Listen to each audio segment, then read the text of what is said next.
Yo, yo, yo! It is time for the All Effing Wrestling Show. What do we got in store today? We got some news. Obviously, we have to have news or it wouldn't be one of these shows. And we're going to do some fancy booking where we take the golden idols from the 80s and match them with the golden idols of today. Not only that, but I will be spinning the wheel and finding out what disgusting jelly belly I got to eat. I got some of these leftovers. Not only that, we got a story from Grandpa Doug on Father's Day. Hooray! Let's hit the music. Joe, your line. Say the line. First off, happy Father's Day to everybody. And hit that music.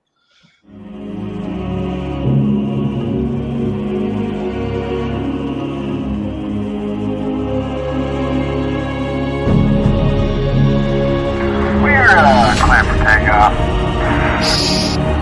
That's all systems go. We need that AFW logo up. Stat. You're watching the AFW Network.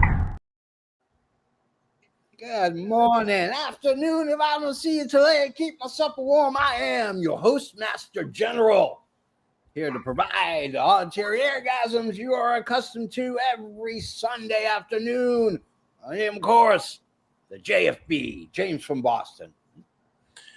And I am your Canadian hero, your patron saint of professional wrestling, your gingered up, bubbly son of a bitch. I'm Canada effing dry, damn it. And as usual, it's got to take that selfie. All right, let's see.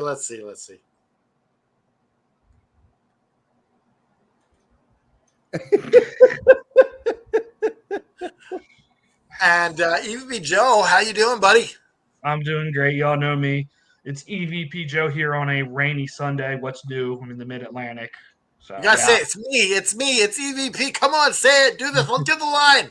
It's me. It's the EVP. I do have to say, y'all had a special guest on last week who stole my gimmick, and I'm not happy with it. Oh yes, Cannabis Gaines. He stole my thing. Well, you stole it from Road Dogg. I stole it from DDP. Oh, right. They 20 years ago. Well, I'm still actively using it, damn it. Yes. That's true. That man is not using that moniker any longer. So before we get into everything, we got a special segment. When Canada Dry spins a wheel, it has to eat that flavored jelly belly. All right, let's see. Let's spin the wheel. Start the show off with a bang, or maybe I'll have that look on my face that I did in the screenshot.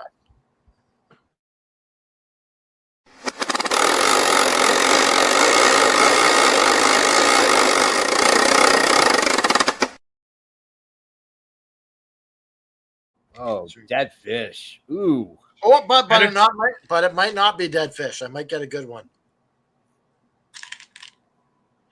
These are the ones that are like two flavors for each design, right? So it's a 50-50. Yeah. Let me spin that wheel again because I don't know what it looks.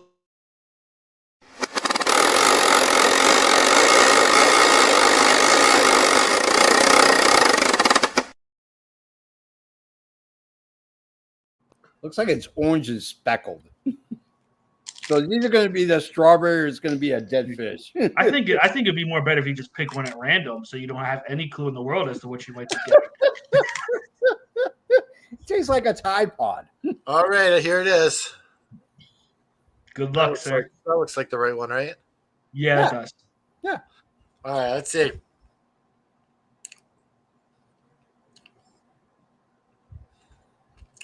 Oh, it's that fish. Yes, dude. Do you have something to drink on standby to clean your mouth out at least? I don't. I wasn't. That is not prior proper planning, sir. But that's so next week I'll be doing I'll alternate. I'll do the fiery five. Oh, is this just on Sundays? Or are you doing D&D we'll as see. well. We'll see if I have time to if I might do it on After Dark. We'll see. Oh my God! Speaking of which, we will be back Wednesday, or at least this entire crew will be here on. No longer having 4-hour dynamites.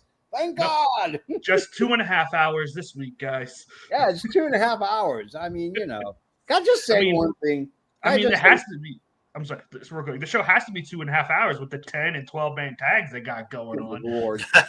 Can I just say this? Like the storytelling of Omega and Okada is fantastic. It's brilliant. The whole blood thing, the whole blood capsule thing at the end of Dynamite going into the second 2-hour. I didn't like it. I thought it was really lame. I didn't like it at all. I thought it was corny as hell. Like, they could have done it without. I mean, we get it. He's got diverticulitis. He doesn't have 2 feet of his bowel left. But I just thought it was. But let me guess. In Die Hard, when he survives falling from whatever building, that's not realistic. No, Come on. That's different. I mean, it's the same. It's wrestling. It's make believe. I thought it was okay. good. Well, then let's equate it to Rey Mysterio losing an eye and then having a smaller eye behind his regular eye. Oh God. Anyways, so before we start the news, yeah. Well, we got some stories from Grandpa Doug for Father's Day. There we go. All right. So did you know that my Grandpa Doug met Gandhi at a hotel? Really? Did not. So I was talking to Grandpa Doug many years ago. We were sitting down having a coffee and a donut in the morning, and he's like, this reminds me when I was at the hotel and I was up late and I was getting a snack in the kitchen. I was sneaking in there and I saw Gandhi in there, and it was during one of his hunger strikes, and we were both reaching for some snacks, and he's like, "Do not tell on me. I've really got the craving for a donut." And this is how Grandpa Doug caught Gandhi sneaking food at the hotel during a hunger strike. Donuts. Donuts will make. They will, like if you're on a diet or like fasting or something like that, donuts will take you down. Oh yeah. Yeah, good Cream filled, those Boston cream filled ones. Oh. Yeah. All right, let's get to the news.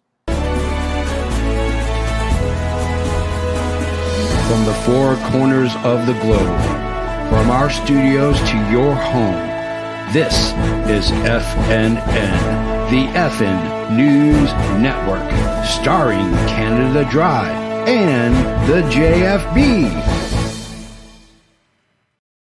Should I eat one more without spinning the wheel? Just grab one. Let's grab one. It's up to you. Let's see what I get.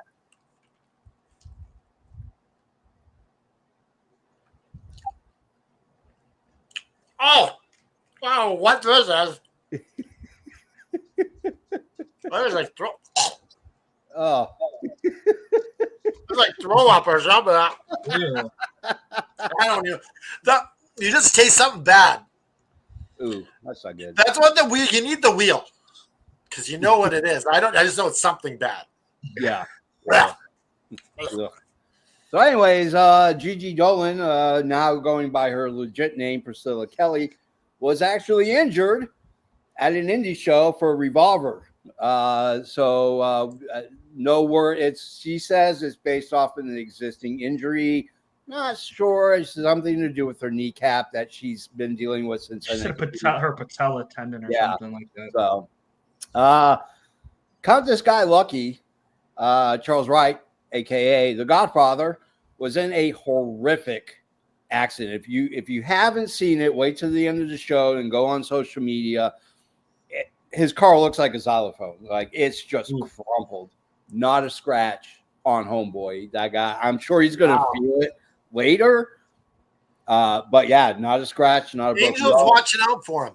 Yeah, I mean, he almost that or he was smoking and he's just relaxed, and that's usually how it works. People who are drunk or high are more relaxed, so they're not tensing up for a collision, so they're usually safer.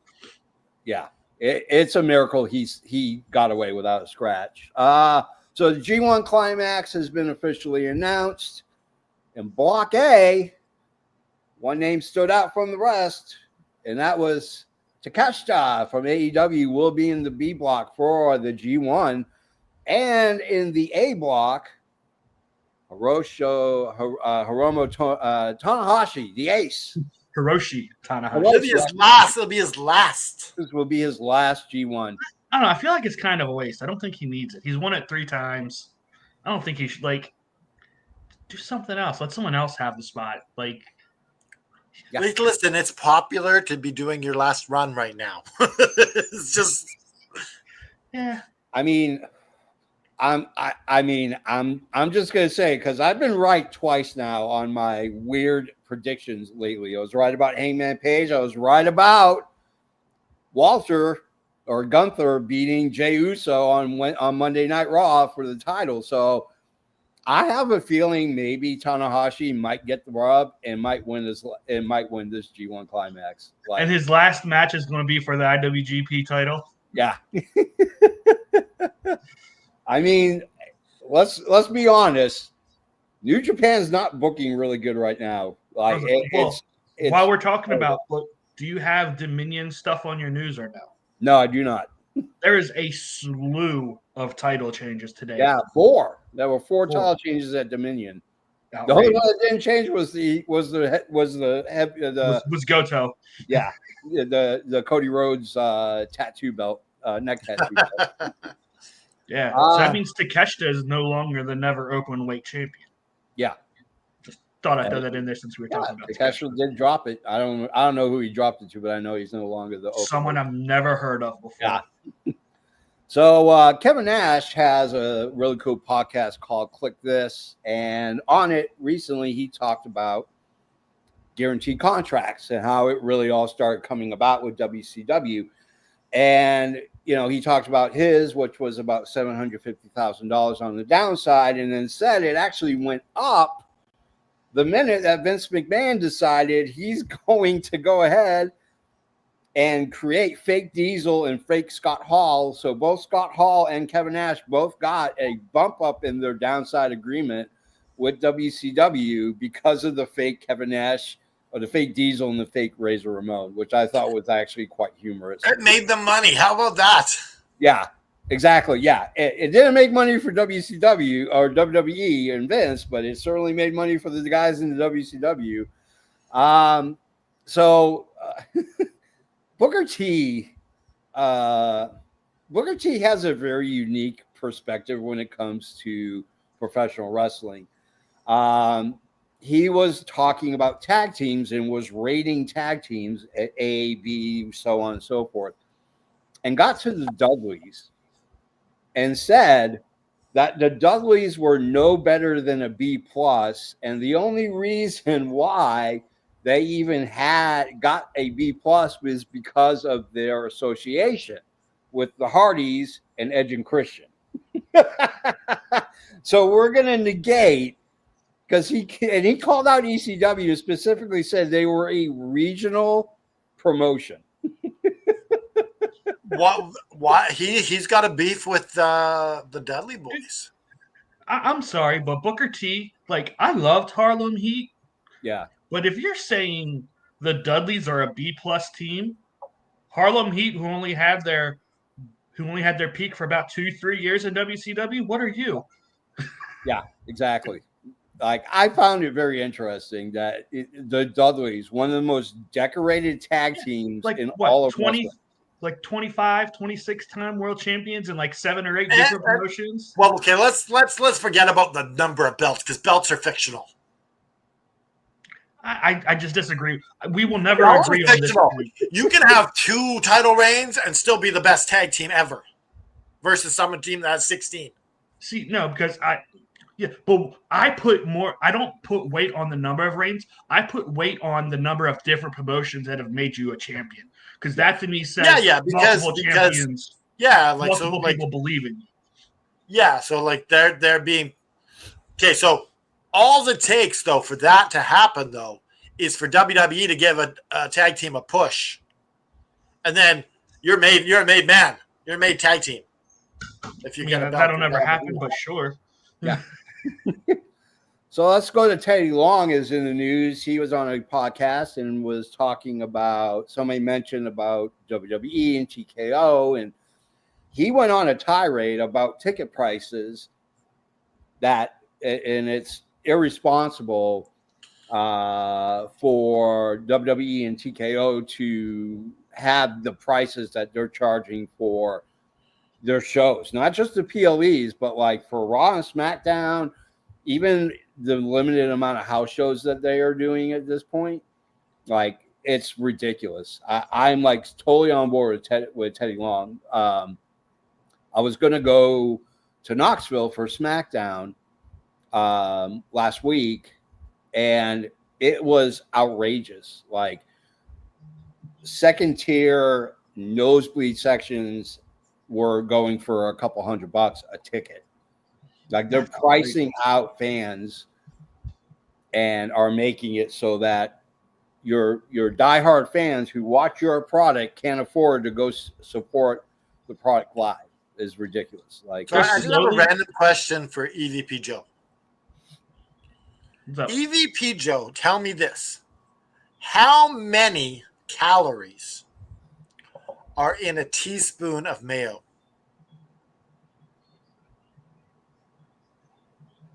5, 6, maybe? I don't know. Oh, it's got 200. Yeah. Jeez. 200 I don't calories. eat mayonnaise, so There you go. There you go. And that today is our knowledge.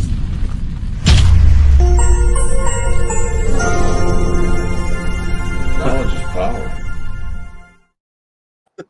Kevin Nash. JFB, you went the right way, then you went the wrong way. You I went know. Now, ironically enough, Kevin Nash at the end of that, he's talking about a contract. Yeah. In that little clip there where he says knowledge is power, because he knew Bret Hart and someone else were making more money than him, an Undertaker. Yeah. So he didn't tell anyone. He just kept it in his head. And in the interview, he's like, knowledge is power. Well, speaking of interviews, Bryan Danielson's in the news and was not really technically talking about whether he's coming back or any of this other stuff. He was asked about Vince McMahon, and he said that he has a very complicated relationship with Vince McMahon based off of the allegations, but said that he didn't want to talk about it anymore because a lot of this has to do with his father-in-law, John Laurinaitis, who is married to the Bella Twins' mom, which I'm not sure why that's still happening. But wait, who are we talking about? Bryan Danielson. So okay. Bryan Danielson was asked about Vince. He said that he's got a very complicated relationship with Vince McMahon and didn't really want to talk anymore about it because his wife, Brie Bella, her stepfather, is John Laurinaitis. He's married to the Bella Twins' mom. Wow. Yeah. So yeah, he's walking on eggshells with this because like it's all complicated. Speaking of the Bella Twins, so Nikki Bella, of course, is on. Nikki Bella is on. Was on Raw this past Monday, and she made a comment that she would like to bring in Brie Bella to come back, which I don't know if that's technically going to happen. I think it'd be like a one-off, maybe. Yeah, it'll be for Evolution. Yeah, I don't see it happening just because, with Danielson still technically under some kind of contract with AEW, I don't think she's going to show up, but it's going to be interesting.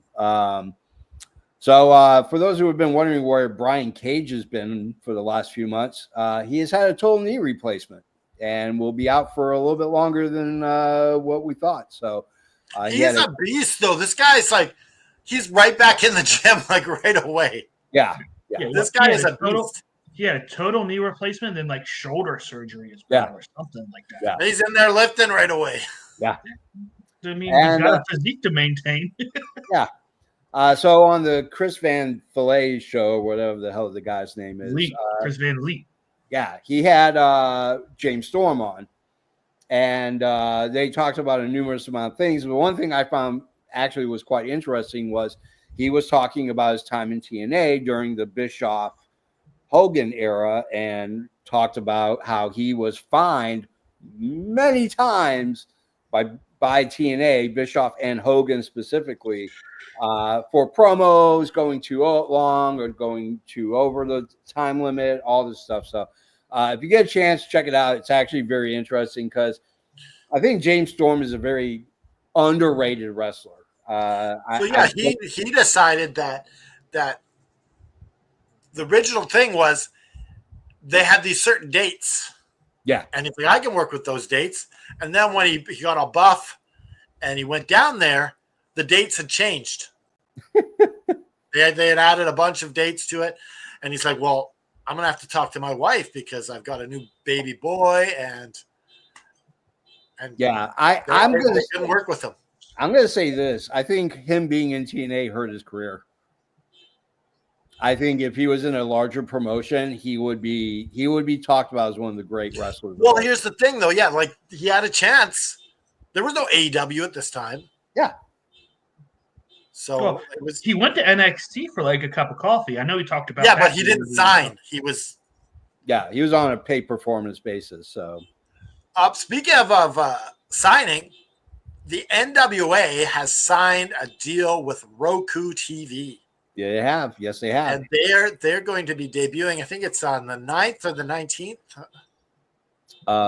Channel. Yeah, I think it's the 19th in July. Yeah. Yeah. So I mean, which is great because that's going to give access to being able to watch TNA without going through YouTube or whatever. Well, and watching it on X is a pain in the ass. It sucks. It does. It sucks. Like I and that's the thing. Like I don't go on X because of what's happening in the world today. Like it all it is just like it's so interesting because I fine-tuned my X account for a lot of years so that the only people that would show up would be chefs and professional wrestlers and people in the film industry, like not actors, but like cinematographers, editors. Like I would follow them. And it's just like, I mean, it's just bonkers on there. Like it's like Mad Max Beyond the Thunderdome on X currently right now. So it's hard to watch wrestling when you are on a platform that not many people will jump onto. So like this is a huge thing for NWA because Roku right now has a pretty stout subscriber base that are subscribed to their channel. It's free, so you won't pay, but you're talking about 20 million subscribers, I think is what's on. Well, Roku. Like if you have a Roku TV like me, it's just you just click and you're there. Yeah, just sign up. It's free, and then you can watch NWA wrestling and it's also Wow. Wow is also on there. Yeah, Wow's on there too. Yeah, so I mean, it's going to be interesting to see what this does because I have a feeling that down the line, Roku is going to start doing a tier program so that you can get into this. But yeah, I mean, you get a chance to watch Billy Corgan and NWA on Roku is huge. I think it's a huge jump for them. Roku says they have 89.8 million active streaming households. Oh, there you go. Way bigger than I thought. So, and I just started going on there the other day to watch some Three's Company. Three's Company is on. I love that show. So I'm on Plex. I use Plex, and they have the Drew Carey show, which I've been binging for like the last week and a half now. So, of course, there's Pluto too, which has amazing plethora of shows. Yeah, Tubi and Pluto and Roku. I don't know because I don't jump on Roku enough, but I know like Tubi and Pluto have a really good access to some really good horror films. Like if Also, you're a big horror TV fanatic, is just going to be full circle. We've gone from television to people bundling television to streaming, and now Yeah. someone's going to bundle all these streaming apps together. most likely it'll happen. All right, I think it's time for us to get to the main event. What do you guys think? Let's do it.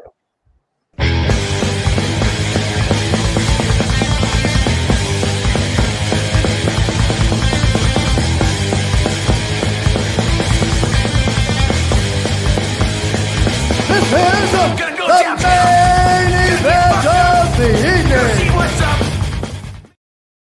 All right, the main event. Time for us to start doing some fantasy booking, if you will. We're going to take the guys from the golden era of the 80s and maybe part of the 90s and put them As long as they're retired. As long as they're retired, yes. So Ric Flair doesn't count because that guy still wrestles. Hulk Hogan got The Ric Flair counts. So are we including tag teams in this as well? If you want to do a tag team of yesterday versus tag team of today, go ahead. If you want to do a woman of yesterday versus a woman of today, go ahead. Yeah, the women is kind of hard to do. I tried doing it. It's not the easiest thing in the world. Because how many are we doing? We're doing 4 each. Yep, 4 each. Okay. All right. So that being said, fantasy booking for our fantasy show, the past versus the present. Canada Dry, you go first. All right. I'm going with my today's star is Tony Storm. Okay.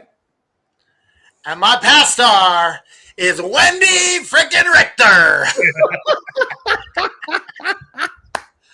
Wendy Richter versus Tony Storm in a championship versus championship match.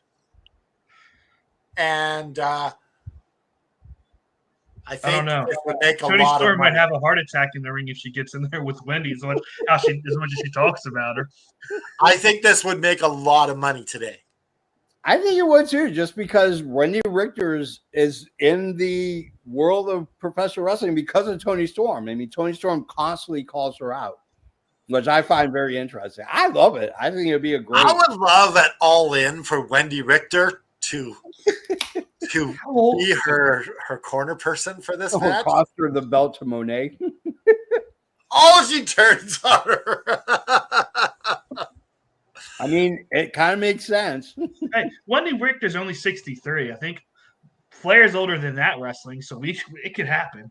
Yeah, I mean, Ric Flair's still wrestling. Well, how old was Mae Young when she was wrestling? Was she 80s? She was in her 80s, wasn't she? Or late 70s, early 80s? Yeah, late 70s, early 80s. But and she was taking power bombs through tables. Okay, so the idea is you got Wendy Richter in her heyday. Yeah. At her top of her thing, when she's got Cyndi Lauper in her corner. Oh, okay. Remember, she was so big.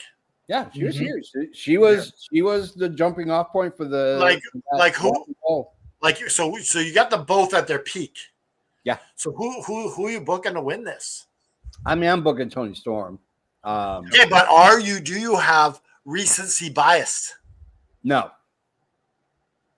No, because I loved Wendy Richter when she was really your first true global women's superstar.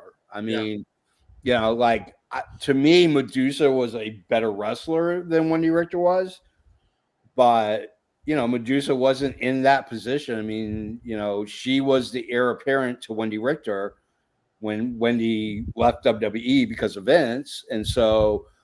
That was your transition to. No, but I find that it's hard to not go with the stars of today winning. It's true, yeah. Because recency bias is. Yeah. And I think Vince McMahon taking the belt off her, like he let what's her name be in charge or whatever, right? Yeah. Moolah. Yeah. I think that was a huge mistake because she was a well-known name. She had Cyndi Lauper. Yeah. I'm going to go with Wendy Richter winning this. Okay. Who are you taking, Joe?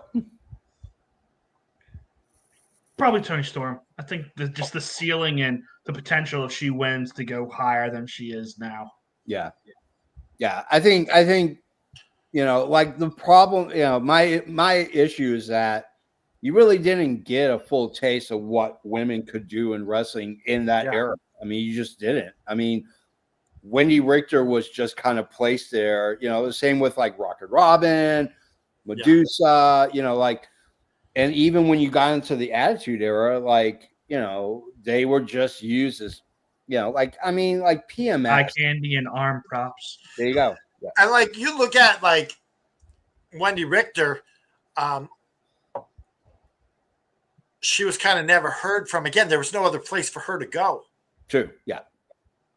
I think a lot of it had to do with she knew what the world of professional wrestling was like. Like it wasn't just isolated events at that time. If she went to NWA or AWA at that time, she would have been a manager. She would never have been in the ring wrestling. Look at Medusa. When Medusa was in WCW, before she went to WWE, she was a manager.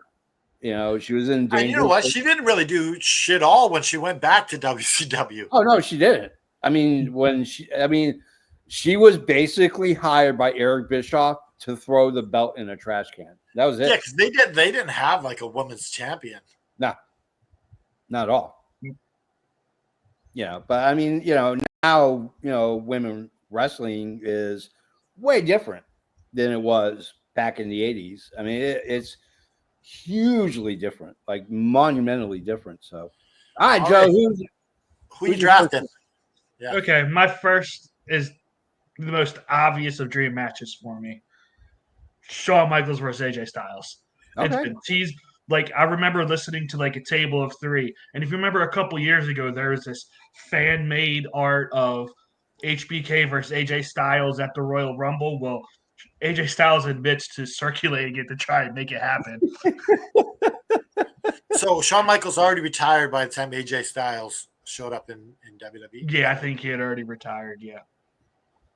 Or he was yes, he had already retired. Because it was a couple of years, but he was already retired. But yeah, it's just two great people, especially if you could bring in AJ Styles, the Bullet Club AJ Styles. Yeah. A little bit more of a rugged versus the reformed Christian of Shawn Michaels. I think they're both fantastic wrestlers. They could both tell a story. And of course, you have to have AJ Styles win. Shawn Michaels is putting everybody over at this point. Yeah. So. Well, we're talking about Shawn Michaels in his prime. Yeah. And we're talking about AJ Styles in his prime. I go Shawn. I go Shawn. Nothing against AJ Styles. I think AJ Styles is freaking brilliant in the ring. He's one of my favorite wrestlers of all time. But you're talking about prime Shawn Michaels, in that mid 80s to mid 90s. Well, I guess we're arguing. I guess we could consider what each person considers their prime. Because for me, I think the prime is after he came back from his back surgery, that first 5-6 years after that, where he was just putting on classic matches with everybody. Yeah. So, but and he wasn't politicking his way to the top anymore. Yeah. He was already a mid-man at that point. I go Shawn. I think Shawn just,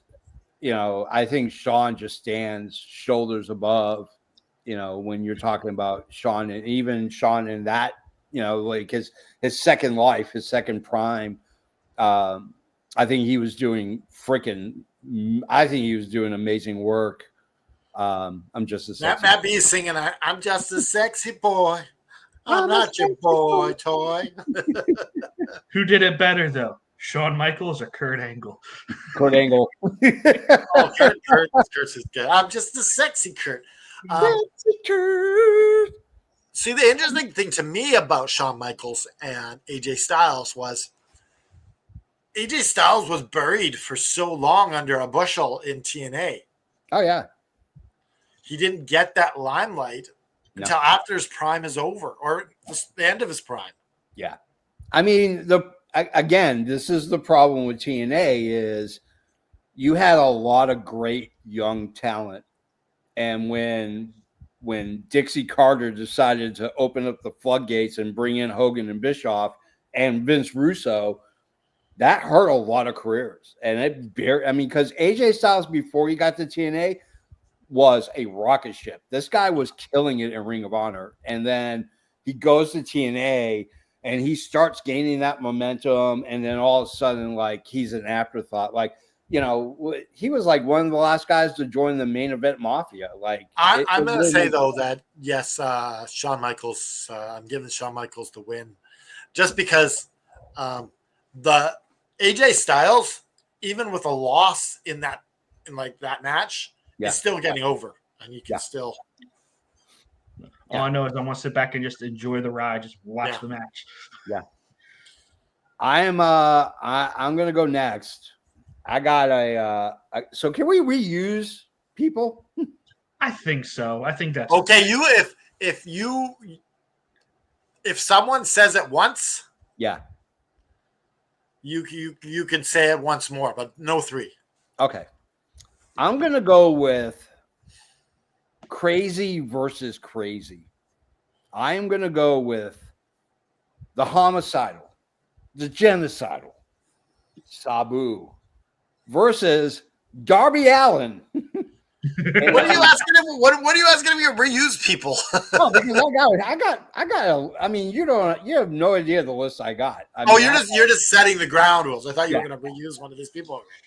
So I'm going to go Darby Allin versus Sabu in a Japanese death match, a legit death match, not this AEW bullcrap. I'm talking a real Japanese death match. Where the explosion actually works at the end. Talking about Mick Foley getting his ear blown off death match. There you go. Exactly, yes. Frontier Martial Arts Wrestling, FMW. So, yeah, Sabu versus Darby Allin.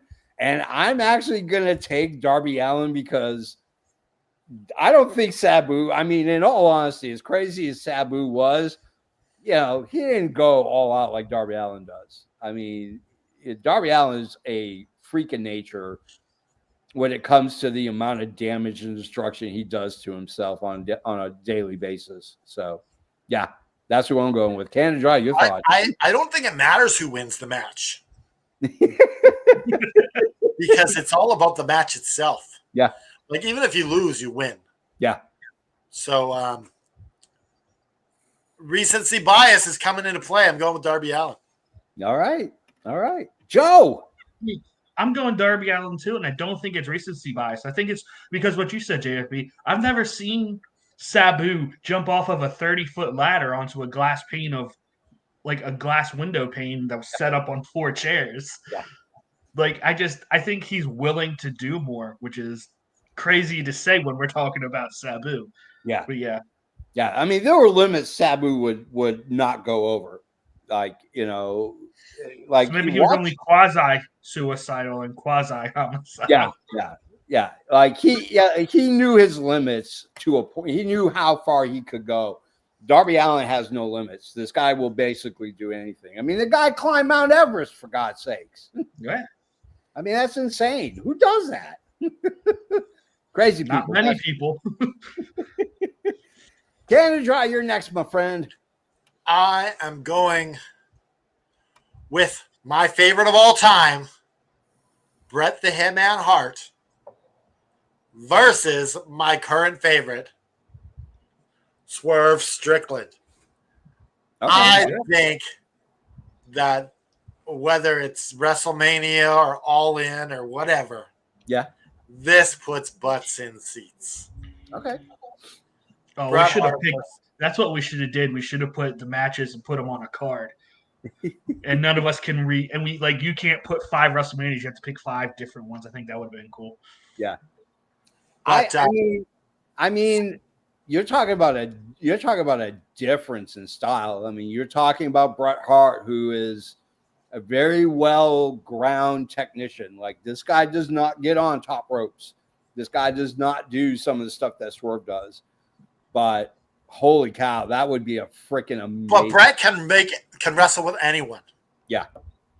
Oh yeah. I mean, you want proof. Tom McGee is total proof. I mean, Bret Hart made Tom McGee look like $1 million. And then when Tom McGee wrestled again, Tom McGee looked like he should be wrestling in mud at a Hooters. And that's I'm putting Bret Hart to win this. Oh yeah, Bret. Yeah. Absolutely. I think nothing against Swerve, but I mean Bret's Bret. I mean, it's almost like, and it's hard because I don't think Swerve's reached his pinnacle yet. I don't think so either. What do you think, Joe? I think it would be a phenomenal match that I would love to see. I think you're right. Probably have Bret go over, but I could also see Bret saying, "You know what? I don't need the win. Yeah, Swerve can have it because yeah, Bret. As much as I talk shit on Bret, I know Bret isn't the selfish kind of guy. Yeah. So I like it. Joe, you're next. Okay, I'm full transparency. I cheated on this one, so please allow me a little leeway. Okay. No leeway. In fact, I'm giving you I won't give you a red flag. But this is a tag team triple threat match. Okay. And I want it to be the Steiners. Okay. Versus the Usos. Okay. Versus the Young Bucks. Oh, okay. All right. Like, it's my all-time favorite tag team versus, I mean, I could have easily subtracted the Usos for New Day, but I think the Usos are a little bit better. Yeah. So, but like the Steiners, my all-time favorite tag team from the 80s and early 90s. The Usos and the Bucks, two of the best of this generation. Yeah. From like 2000s till now. And just make it a triple threat. Just let them go all out. Yeah. Who are you putting over? I don't know. Oh, gosh. Is this for the tag belts? Sure, yeah, we can make it could be for the WWE, the AEW, and the WCW tag titles. Winner takes all. Oh gosh. Who would I put over? Probably the Steiners. Yeah. They're my favorite all time. And they were the best mix of ground and pound and high flying. Like Scott Steiner was like the first person to ever hit a 450. And the man does a Frankensteiner like it's nobody's business. And I'm talking about Michigan Wolverine coat wearing Steiners, not NWO version Steiner. Man, get that out of here. I will never remember them. They are coming out in the wrestling headgear with the University of Michigan Letterman's jackets. That's who I want. I like it. I mean, this is tough. I mean, it's hard to figure out who you would put over because, like, Usos and the Bucks are basically like the same. Like, they're the spot monkeys from hell. And then I think, honestly, like, I put the Steiners over because I think what would happen is the Steiners would kind of back off and watch these two guys just go at each other, and then they come in and finish the job. Like, they ground and pound and they do their finishing move, and then boom, they're done. And they get the pin, they get the win. So but I'm putting over the Young Bucks because they're the only team that are not gonna, at the end of the day, they're not gonna break up and one's gonna do a singles run. That's true. True. So they're the truest tag team of the three. Yeah. Okay. You're right. I mean, yeah, they're not going to break up and do singles runs again, one-offs off to each other. So yeah. All right. All right. I'm going with. Man, this is tough, but I'm going to go with two big guys slapping meat. Oh. I am going with Keith Lee versus Vader. Ooh, that's a good one. Vader time. And I am going to go. I'm putting over Keith Lee. As badass as Vader was, man, Keith Lee is something special because that guy is big as shit, and that guy can go and he flies. Like, he will literally fly around the ring like a crazy man. I go Keith Lee. I think it would be super interesting to see how Vader would have to adapt his style to compete with Keith Lee, because they're both big guys, but Keith Lee's got that athleticism that Vader really didn't have, even in his prime. To me, his prime was when he was in Japan. I think his best work was when he was in Japan. And even then, like, he had trouble competing with guys that would fly around and be aerial. But I would love to see Keith Lee. So I'm putting Keith Lee over Big Bad Van Vader. And for me, I'm gonna say it's Vader time. Vader, I give him the win over Keith Lee in a good match. Yeah. Okay. Where you going with, Joe? I'm with you, JFB. I'm going with Keith Lee. That man, like, he just does things people of his size shouldn't be able to do. It's ridiculous. Yeah. I'll never forget how he freaking pounced Isaiah Cassidy into next week, like on his first match ever in AEW. Like, Isaiah Cassidy I think he's still flying personally. Yeah. So, You know what we forgot to talk about in the news is Private Party. Their contracts are up. Yeah. I'm going to be honest with you. I forgot they were in AEW. Yeah. Now, honestly, really quickly, I'm happy to see them. Fightful's reporting that WWE has preliminary interest. As much as I think it would be a good move, only if WWE starts caring about tag teams. I really don't. But I do think Private Party moving to AEW would be good for their career. You mean WWE? Oh, yes. Sorry, yes. Yeah. Like NXT, I think that they could make their mark there. I am not a fan of Private Party. I never have been. I think the gimmick's horrible. I think they can't. I think that's the thing. If they go to WWE, they're absolutely changing their gimmick. Yeah, because the Street Profits are basically a copy of them. Yeah, but here's the thing: everyone needs to know a Private Party was here first, then was the Street Profits. Yeah. Private Party, if they do sign with WWE, NXT is as far as they're going to go. I don't see them on the main roster at all. I just don't. Unless they change their gimmick and hit something where they're like, oh, these guys are on fire. Well, I mean, like, look at Ricky Starks. Like, if he leaves NXT and goes to the main roster, he's mid-card at best. At best, mid-card. Well, I think, like, I don't even think he's that much in NXT, but I think that's just because WWE can't decide when they're doing that rumor is Ricky Saints is heading to the main roster as well. I hope. Yeah. They said he was going to be drafted, but now they're not doing the draft until like September. Yeah. Yeah, they're not doing it until after SummerSlam. All right. Is it my turn? Yeah. Yes. I'm going with Roman Reigns, your OTC. Okay. Versus Hulkamania, brother. Oh, good Lord. No. Like, you got these guys in their prime. Like, Hulkamania was gigantic in his prime. Like, everyone had those yellow shirts. Yeah. And you're gonna need to really bribe Hogan to let Roman win. And I'm giving Roman Reigns the win just because it doesn't work for me, brother. It doesn't work for me, brother.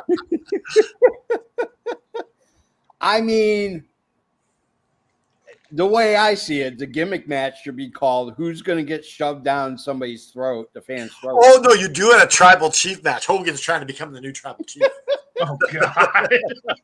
I mean, it's not like he hasn't. Could you imagine? Hulk Hogan's like, acknowledge me, brother. I gotta say, I mean, I as much as I don't like Hulk Hogan, I'd put Hulk over. You're talking Hulk in his prime. Yeah, that guy moved merch. That guy sold out arenas. Like, like, so you can say whatever you want about him, but he put butts in seats. Yeah, I mean, he sold tickets. He moved the arrow.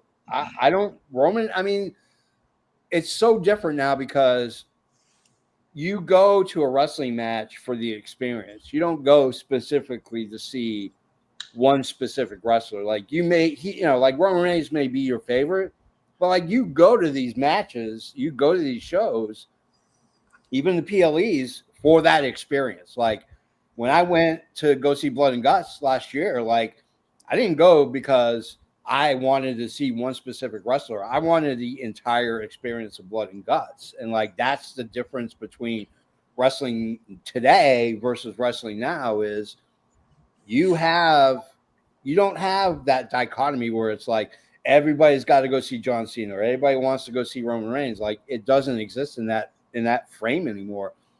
But Hulk Hogan, you went to WWE in the 80s because you wanted to see Hulk Hogan. Yeah.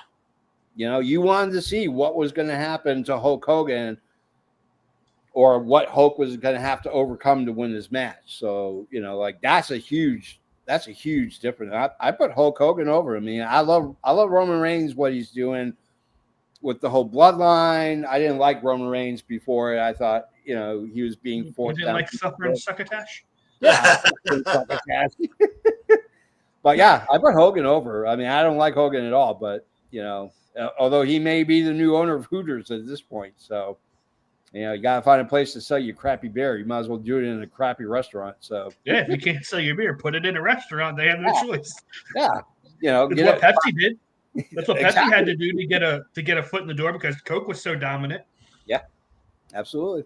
Joe, who are you going with in this match? Oh, I'm going with Roman Reigns. Look, if Hulk Hogan can put over Goldberg, he can put over Roman Reigns, okay? That's all I got to say. You want to talk about Cena and his 5 moves of doom? This is like 3.5 tops. Yeah. All right, Joe, you're next. Okay, so this one is I don't know how you two are going to take it, but this is one that I want to see just purely for the mic work itself. And that is Stone Cold Steve Austin versus Maxwell Jacob Freeman MJ. Oh! Honestly, and I don't think the wrestling would be bad either. Austin is a far better wrestler than most people remember him for as the brawler in the Attitude Era. Before that, if you look at his work at WCW or as the ringmaster, I think he had to do that brawling because of his knees. Yes, exactly. But yeah, and MJF is a phenomenal wrestler, and he's just as good on the mic. I would love to see these two have at it on the mic. And who would you put over in this one? MJF. I'd have MJF go over. I mean, you can't go. I mean, it's such a different form of wrestling between those two. I know, yeah. When you really think about it, like if you watch some of MJF's better matches, like the Danielson match, like that wasn't wrestling. That was just beating the living hell out of each other for 60 minutes. Like that's exactly what it was. It was a 60-man beat the living shit out of each other Iron Man match is what it was. But I'm gonna put Stone Cold over because again, you're talking about a guy that people went to WWE events to watch Stone Cold Steve Austin and Vince McMahon. Now they could give a crap. I mean, because like you look at it, watch those Attitude Era shows where Stone Cold was at the peak of his fame. They didn't give a crap about anyone else other than Stone Cold, Vince McMahon, and The Rock. That was it. Those 3 guys were the ones who dominated television. Until DX started really clicking with fans, they did not give a crap about anybody else. Like everybody else was just added fodder at this point. But I put Stone Cold over. I think Stone Cold gets the W, but this is such a match that even in a loss, MJF still wins. Yeah. Because just the hype around it would be epic. Yeah. So yeah, I think that's a great pick, EVP. Yeah. Thank you. That was really good. That is fantastic. I don't know how I'm going to follow that up, but I have a feeling I know how. I'm going to go with the excellence of execution. Bret Hart taking on basically his doppelganger, Bryan Danielson. Oh. In an I Quit match because you're talking about the two greatest technical wrestlers that have ever stepped into a ring. And they have done their share of making everybody else look better because of how good they are.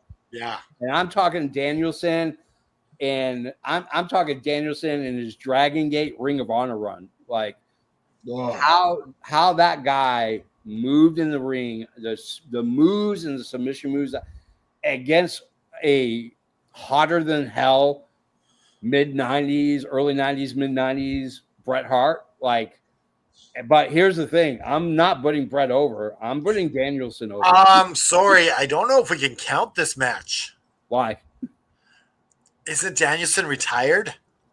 Not Danielson technically. technically is not competing. So He has said he is he's retired. teasing it, but he says he doesn't know if he's retired yet. Oh. Okay. Okay, we'll count it. We'll count. Okay. Because Yeah. it's just such a dream match. Yeah. And I'm going to go as far to say, as you know who wins? Who? The fans. Oh yeah. I was going to say that about Shawn Michaels and Styles. I didn't want to sound cliche though. No, but I think that you got two very unselfish wrestlers. Mm-hmm. That when you have two very unselfish wrestlers, you just can flow. Yeah. You can just tell this beautiful story, and I think that I'm just going to say the fans win. Yeah.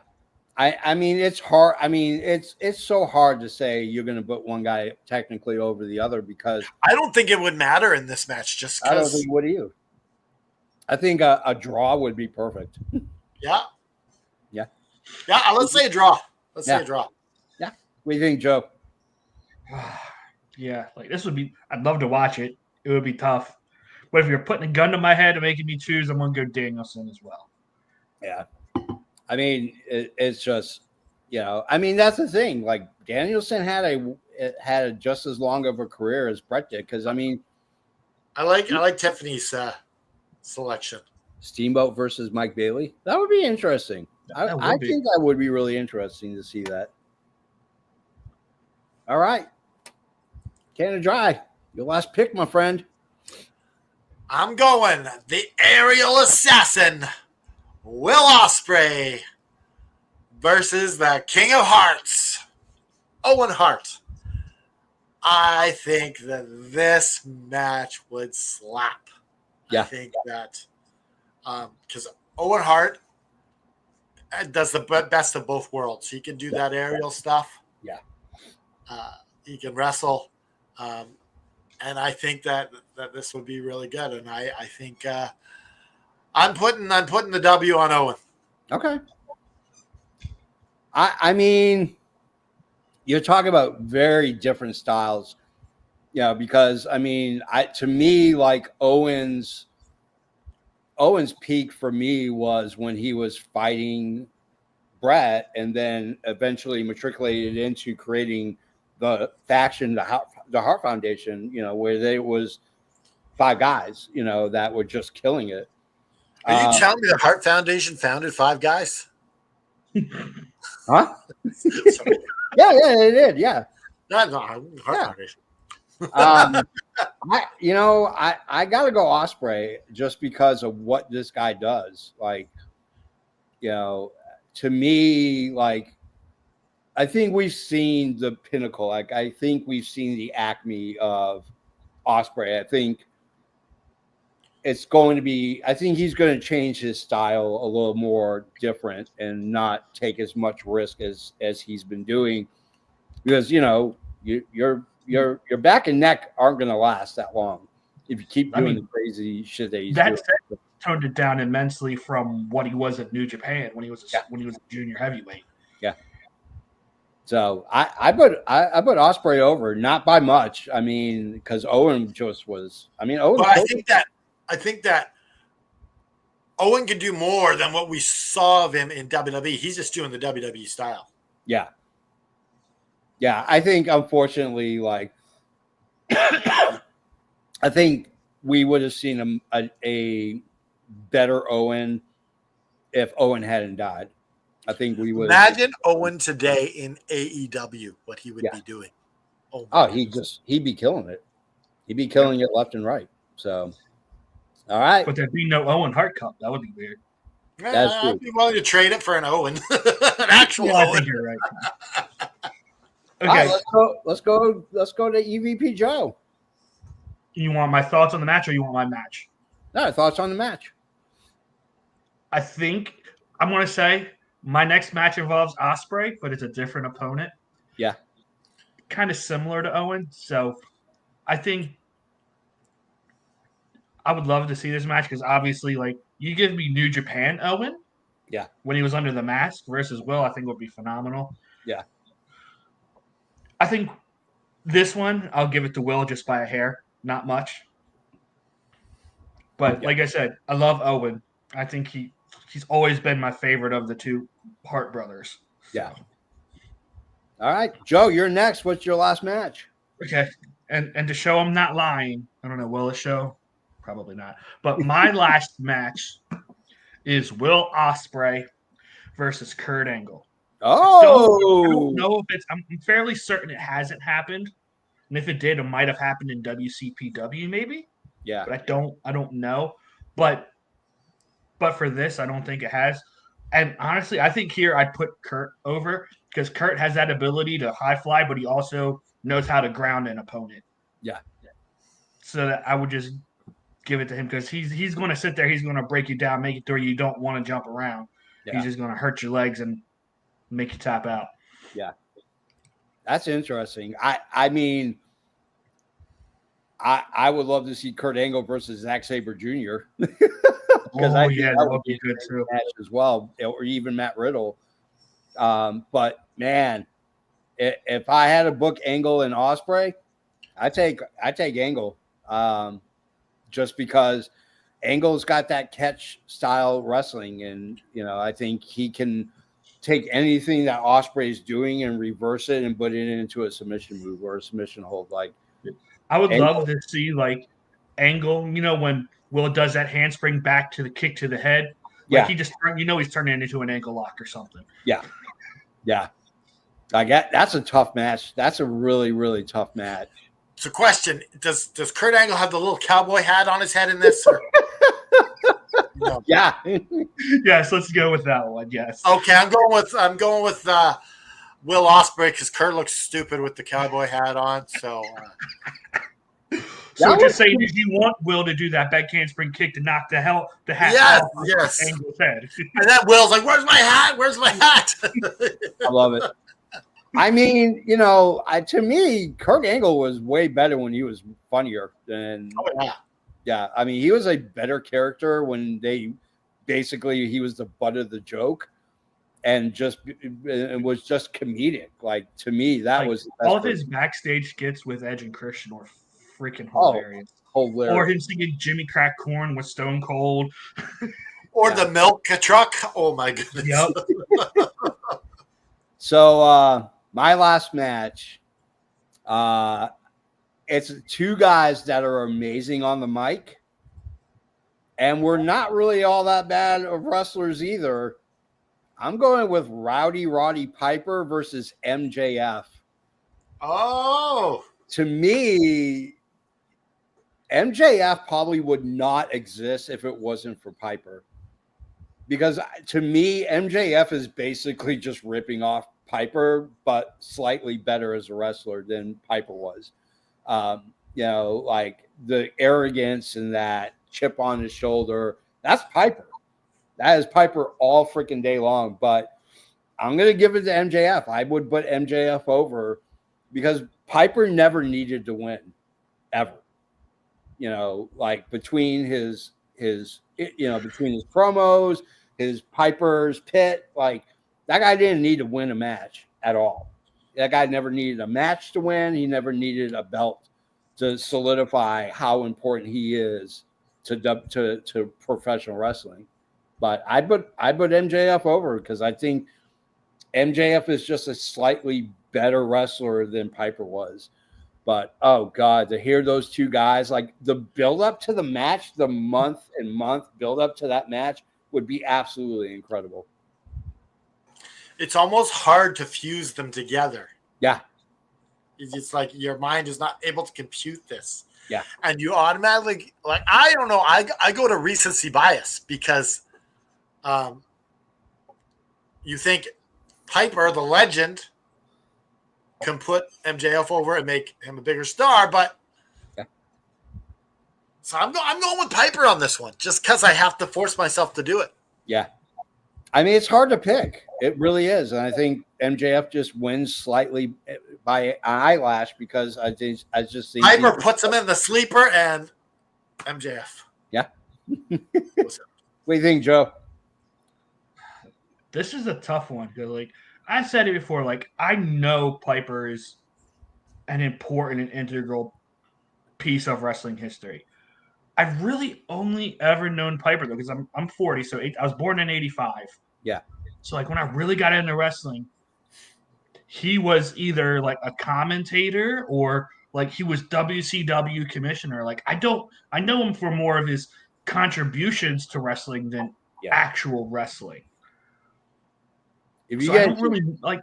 I don't know how great of a wrestler he truly is. Like the most memorable match I think of him is him and Hogan at Halloween Havoc in that cage match. I think, or Brett and Brett versus him in the 300 Continental title. I don't really remember that though, like because early time I was more of a WCW guy than a WWF guy. Yeah. So I think I would give the slight nod to MJF just because I know what that man is capable of. Like you said, we've mentioned the hour-long match with MJF. I mean, with Danielson, the hour-long match with Will Ospreay. So, yeah. For years, no one pinned Piper. Yeah. No one. Yeah. If you get a chance, go on YouTube and watch Greg the Hammer Valentine versus Roddy Piper in a dog collar match. Woo! I mean, that is just pure love. That's how I fell in love with Roddy Piper is watching that match. Like it's just freaking amazing. So, do we want to do honorable mention? Each of us get one honorable mention. I got an honorable mention. All right, you got one, Canada Drop. Let's hear what it is, UV Joe. My honorable mention is Mariah May versus Medusa. Oh, that's actually not bad. We got Asuka versus Bull Nakano. That would be interesting too. That would be super interesting. I got one, and it's a tag match. FTR versus the original Hot Foundation. Oh, that would be good. That's good. That would be an amazing match because you're talking about two guys that don't flip flop around, like and like we're talking Hart Foundation, like right around when the Rockers came. I think would be freaking amazing. Like late 80s, early 90s, like that 4-year window. Yeah. I'm going with Medusa. Yeah. Versus Natalia Markova. I think. That would not be a bad match at all. That'd be a really good freaking match. I think Medusa was really good. Yeah, I give it to Natalia. I give it to Markova. Markova wins that. I think the problem with Medusa was, like, you never got to see her indie runs. You never got to see the small independent shows that she did before she went back to WWE or even Medusa / Alundra Blaze needed to be up 10 years in history. Yeah. Yeah, she was born. She got to wrestle with Trish Stratus and all that. I will say, piggybacking off of yours, I would love this heel FTR versus the Rockers of the 80s. Yeah. Talk about just complete opposites. That would be fun too. Oh, that would be hilarious. The Hart Foundation at that time were so over as a heel team. Like they were almost up on Hulk Hogan level at that point. Yeah. When they had those tag belts. Yeah. Yeah. I mean, they revitalized tag team wrestling in WWE because there just wasn't any, at all. I mean, like you had the Rockers and you had the Hart Foundation and then you had almost nobody else. You else. had the Killer Bees. Yeah. The Bushwhackers. The Killer Bees should have got a title run. I agree. The Rockers should have got a title run and they never got one. That's ridiculous. There's so many teams that should have got a title run. Yeah. You know what would really be a great match? It's called the Break Your Back match. Rusev versus Iron Sheik. That's a good honorable mention. And I put the good. Shiki over. Yeah. All right, guys, that's the end of the show. Thank you for joining. Now, if you want to get a hold of us, you want to find us, you want to stalk us on the internet, there's all kinds of ways to do it. Go down below, click on your keyboard, click those links, find us on Facebook, Twitter, everywhere. There's one special link. It's for DraftKings. Now, we're in the season of baseball. Football is just right around the corner. Hockey's almost over. Tennis is happening. Golf is happening. If it's a sport, you can bet on it. And not just like who wins or who loses and point spreads, but prop bets as well. Like, for instance, like the F1 race is currently happening right now in Canada.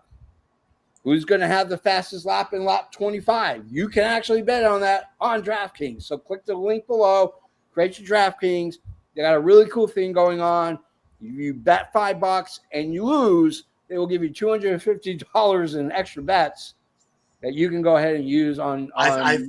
It's available somewhere on the show. I don't know, but Yeah. I added a link right below.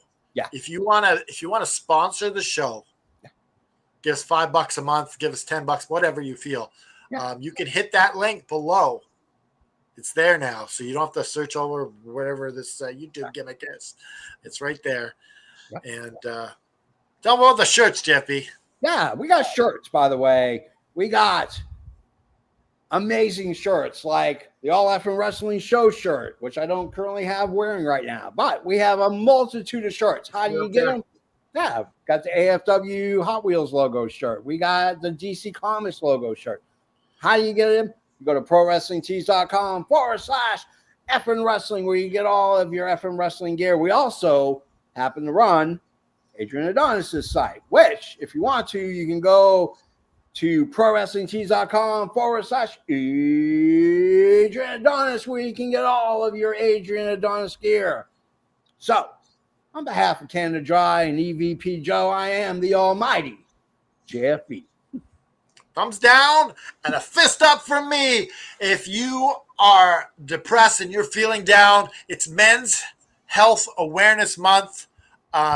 So you mean a lot more to us alive than you are dead. So reach out to us, reach out to your family, put the devil in a sharpshooter, and just keep fighting.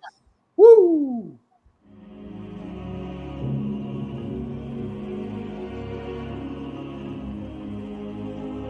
This episode of the All Effing Wrestling Show is brought to you by Uncle Doug. I mean Grandpa Doug. I'm a grandpa. Thanks for tuning in. This has been Tony Schiavone for the All Effing